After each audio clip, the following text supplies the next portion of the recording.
ভাই তিনি জানতে চেয়েছেন যে রোজার পরে যে 6টা সাক্ষী রোজা আছে, ওই 6টি সাক্ষী রোজা না থাকলে কি গুনাহ হবে বা ফরজ রোজার কি কোনো ক্ষতি হবে?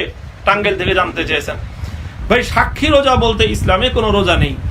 এটা একেবারেই মানুষের একটা লোকমুখের বানানো একটি পরিভাষা। এর সঙ্গে ইসলামী শরিয়ার কোরআন সুন্নাহর কোনো সম্পর্ক নেই।